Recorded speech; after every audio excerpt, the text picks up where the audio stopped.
So now we're going to get started with the math of chemistry. We are going to do this chapter, Measurements in Chemistry, and we're going to learn all about units and we're going to learn about significant digits.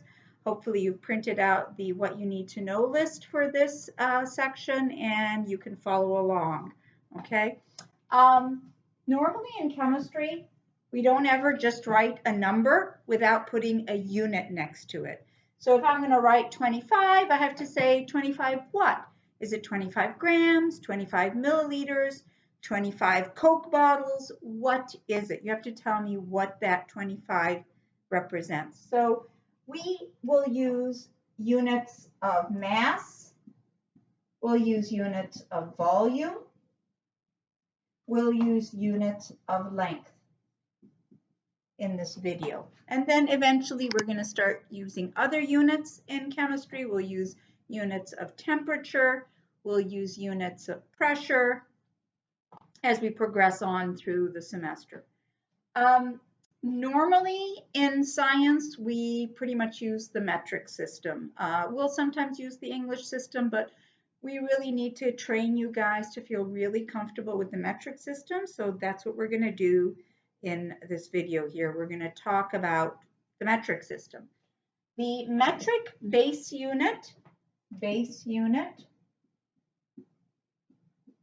for mass is grams, lowercase g. The metric unit, base unit for volume is liters. And the metric base unit for length is meters, okay? So grams, we're going to write these words down, grams, liters, meters. So if I tell you something is 25 meters, you know I'm talking about length, obviously. 25 grams, I'm talking about the mass of something. I went into the lab and I weighed it. If I talk about 25 liters, I'm talking about the volume, how much space it occupies. All right, the cool thing about the metric system is that you can use prefixes to make the space unit bigger or smaller. You've all heard of the term megabytes or gigabytes. You've heard of the term centimeters or milliliters. So those prefixes, mega, giga, milli, centi, those prefixes make the base unit bigger or smaller. Okay, so let's learn what these prefixes are and put them with the base unit. What I'm going to do is I'm going to give you the prefixes that I want you guys to know. So giga is 10 to the power 9. That's a billion. It's a lot easier to write 10 to the 9 than to write 1,000,000, comma 000, comma 000. So I just write 10 to the 9. Okay. Mega and giga has capital G. Mega is capital M. Mega is 10 to the 6. Kilo is 10 to the 3rd, which is 1,000. And then we got the base unit. So these, if you put a giga or a mega or a kilo next to any one of those base next to any one of those base unit letters, the gram, the liter, the meter, you know that you've made it a much bigger amount. So kilometers, a lot bigger than a meter. Gigagram is a lot bigger than a gram. Mega meter is a lot bigger than a meter. All right, so going smaller now. Deci is 10 to the minus 1, which is like 0.1. Centi is 10 to the minus 2, which is like 0.01. Milli is 10 to the minus 3, which is the same as 0.001. It's just annoying to put a whole bunch of zeros, just like it was annoying to put too many zeros here. You know, I don't usually do that. I just immediately switch over to exponents, okay? These ones are fine. If you want to do kilo as 1,000, that's fine. But when you start getting to too many zeros either way, it's a little annoying, okay? Below milli is micro, and that's 10 to the minus 6. And below micro is nano, and that's 10 to the minus 9. Okay? I mean, there's pico and there's femto. We could go lower, but I think this is good enough. All right, guys? Okay, let's do the symbols for these. Deci is lowercase d, centi is lowercase c, milli lowercase m, milli not to be confused with mega. Mega is uppercase, milli is lowercase. Micro is a mu, that's a mu, and nano is a lowercase m. All right, so when you put these prefixes next to gram, liter, meter, you're either going to make it bigger or smaller. How much bigger and how much smaller this is what the exponential meaning is. Okay? So we're going to learn how to convert from one metric unit to another. When we get into dimensional analysis, we'll do that.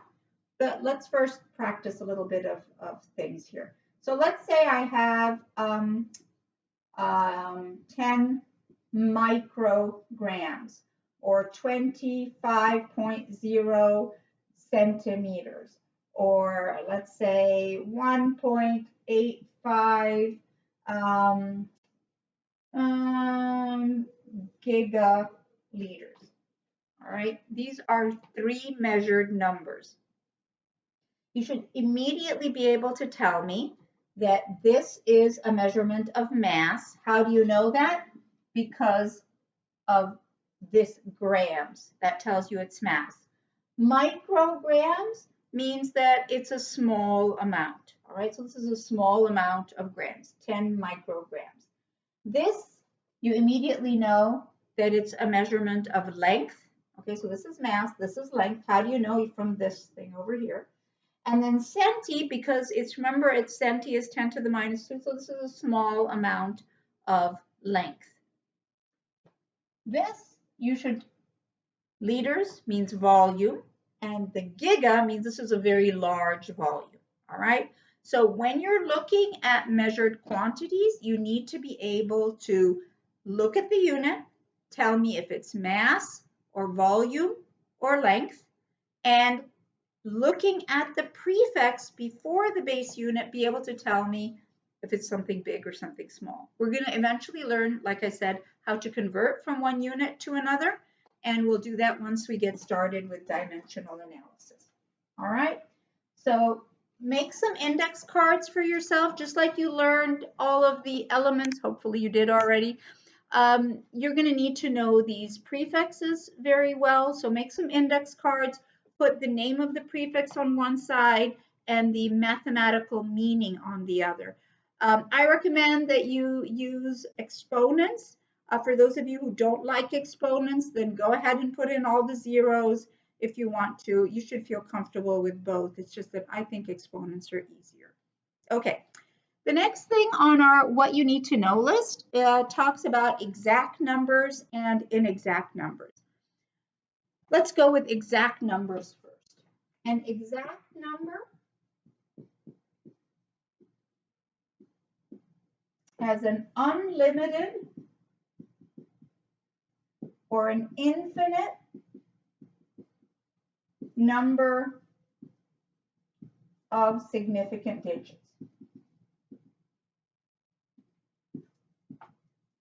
Okay, we haven't really discussed what a significant digit is, but let me mention it really quickly now, and then I'll get into it more when we talk about measured quantities and inexact numbers. Significant digit is basically, it's limited by the tool you use. If your ruler allows you to measure up to the 100th place or to the 10th place, that is going to limit the number that you report.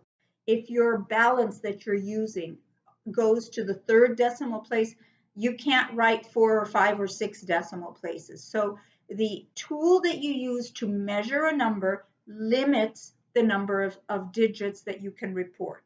And that allows you to figure out how many significant digits are. The term significant Significant doesn't mean important. It just means how sure you are of that number.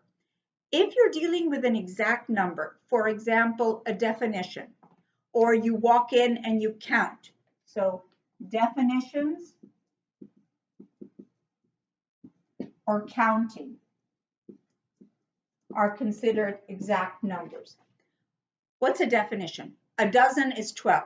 How many dozens do you know that are not 12? They're always 12, well, unless you're talking about a baker's dozen. But for most people, a dozen means 12. That is a definition. That is not going to change. You know that to the nth degree, to the infinite degree. A foot is 12 inches, a definition. It never changes. A foot is always 12 inches. A meter is 100 centimeters. That's the definition. So these definitions have an infinite number of sig figs. They are considered exact numbers. Counting. If you walk into, well, I wish we were in a classroom. If I walk into a classroom and I have 30 students and I count and I have 30 students, I know that to the nth degree. I know that infinitely. So when you walk in and you count how many people and you write down 30 students, you're not kind of saying maybe approximately 30 students. They are 30 students, okay? So that is an exact number, all right? Exact numbers have an infinite number of sig figs, and that becomes really important when we do calculations, all right? In the next video, we'll start talking about measured numbers and how to figure out the significant digits in measured numbers. Okay,